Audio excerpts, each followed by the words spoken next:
सच में अभी के समय भारतीय राजनीति वाकई में कमाल की हो रही है। 5 दिन पहले जिस पार्टी की सरकार गिरकर दूसरी पार्टी की सरकार बनती है तो पुरानी सरकार के लोग नई सरकार पर आरोप लगाते हैं कि बेरोजगारी बहुत बढ़ गई है। अभी समझ में नहीं आता कि 5 दिन में कौन सी बेरोजगारी बढ़ जाती है।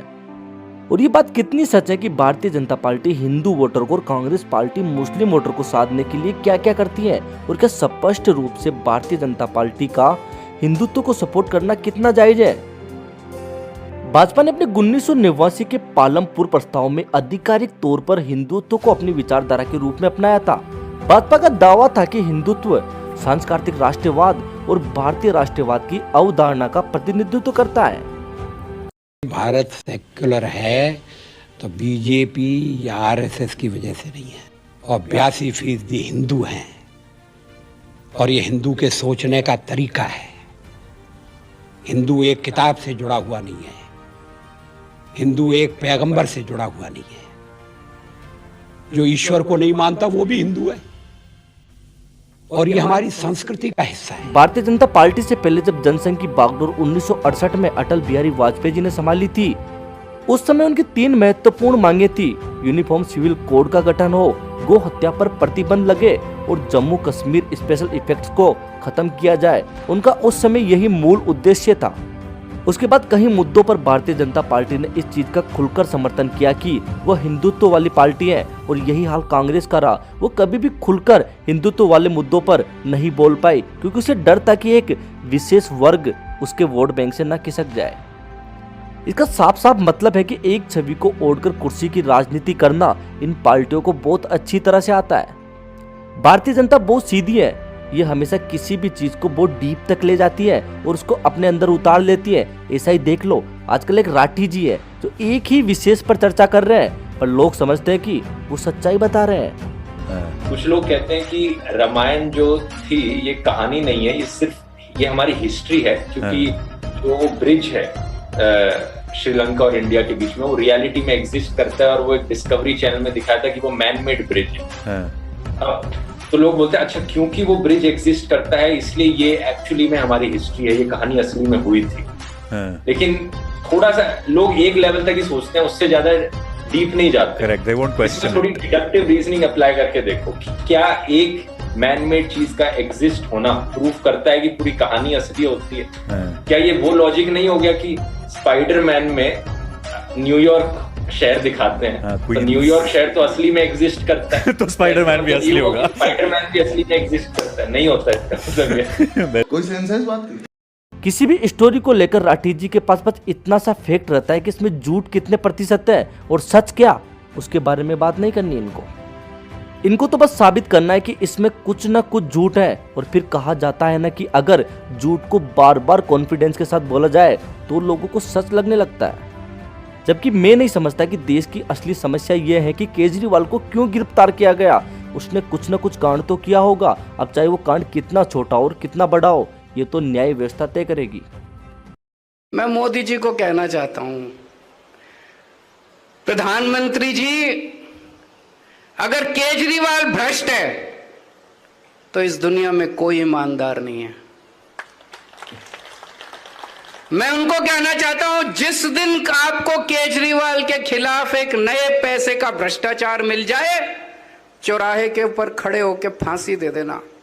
लेकिन रोज रोज की नौटंकी करना बंद करो, रोज रोज के तमाशे करना बंद करो। पर जानते हो आज भी देश का एक तबका कहाँ है, और वो 2014 के बाद से नहीं, आजादी के पहले से आज भी वो तबका वही अपनी जिंदगी को गुजार रहा है। कितने बजे आती हैं सुबह? सुबह आते हैं कभी 4 बजे, कभी 5 बजे। काम करते हैं, सुबह उठता है, सबसे पहले तो खाना बनाते हैं, उसके बाद आते हैं पसार ईंट बनाते हैं, मतलब सारी काम करते हैं। जितना शाम तक करो, 8 बजे, 9 बजे, 7 बजे तक। कितना ईंटा। पर इन लोगों को ये समस्या नहीं दिखती है, बस इन्हें दिखता है तो कि केजरीवाल क्यों गिरफ्तार हुआ, राहुल गांधी प्रधानमंत्री क्यों नहीं बन रहे, नरेंद्र मोदी ही बार बार प्रधानमंत्री क्यों बन रहे हैं। खैर मैं समझा भी किसको रहा हूँ, जो विदेश में बैठकर भारत की नीति पर ज्ञान देता है वो कैसे समझेगा। अगर तुम आज की मीडिया को तुम लोग मोदी मीडिया बोल रहे हो तो फिर ये भी तो वही काम कर रहे हैं। फिर तो वही कहावत हो गई ना कि सांप को मारकर मगरमच्छ से खेलना। एक दूसरे पर कीचड़ उछालने से अच्छा है कि पार्टियों को इस चीज का हिसाब लगाना चाहिए कि चुनाव प्रचार में वो कितना खर्च कर रहे हैं और इस खर्च को वो आम जनता के लिए कैसे काम में ले सकते हैं। पर यहाँ पर बात होती है सिर्फ एक भारतीय जनता पार्टी को कितना चंदा मिला, कहां से मिला। हो सकता है इसमें बहुत बड़ा घपला हो सकता है इसमें घोटाला हो, पर विपक्षी पार्टियों को भी तो चंदा मिला है। उसमें भी थोड़ी तो संभावना है कि कहीं ना कहीं दाल में काला है, उसमें भी तो घोटाला निकल सकता है। जब चंदा कम है तो घोटाला भी छोटा हो सकता है, पर नहीं, वो तो रिश्तेदार है और हम सिर्फ देश हित में बात करेंगे। आज के टाइम पे सभी पार्टियां धर्म की राजनीति करने में उस मूल समस्या को भूल गई। आज पार्टियां नारा जरूर देती है गरीबी हटाओ, पर समझ में नहीं आता हर 5 साल बाद ये नारा हर रूप से वापस आ जाता है। लगातार एक ही सीट से 2 बार सांसद रहा व्यक्ति पार्टी बदल कर कहता है कि मैं तुम लोगों को आजादी दिलाऊंगा। अभी समझ से बाहर है कि आजादी किस चीज से। महोदय 10 साल से तो आप ही राज कर रहे हो। लेकिन क्या बात करना, जनता उनके बहकावे में आ भी जाती है। आज देश के असली किसान को ये नहीं पता कि आखिरकार ये किसान आंदोलन हो क्यों रहा है, क्योंकि वो आज भी इन सब चीजों की पहुंच से बहुत दूर है और इस सब का कारण है अब तक जितने भी लोगों ने राज किया है। पर नहीं, इन लोगों को लगता है कि 2014 से पहले किसान दिल्ली में बैठकर आराम से अपनी समस्याओं को प्रधानमंत्री के साथ शेयर करता था, सरकार के साथ शेयर करता था। वो 2014 के बाद उसको सीधा गांव में शिफ्ट कर दिया गया और वो लाचार और गरीब हो गया। कमाल की मानसिकता है। अगर आज उसकी इस हालत के जिम्मेदार आज की सरकार को बता रहे हो तो उसके उतने ही जिम्मेदार वो लोग भी हैं जो अब तक उस पर अत्याचार करते आए हैं। पर नहीं, मामला फंडिंग का है। दोनों तरफ के लोगों को कैसे गलत बता सकते हैं। पार्टी कोई सी भी हो, शोषित हमेशा वो वर्ग होता है जो राजनीति से दूर दूर तक कोई संबंध नहीं रखता। बड़े बड़े नेता अपनी विचारधारा अपने दल के साथ समझौता करके दूसरे दल में चले जाते हैं और मरण किसका होता है?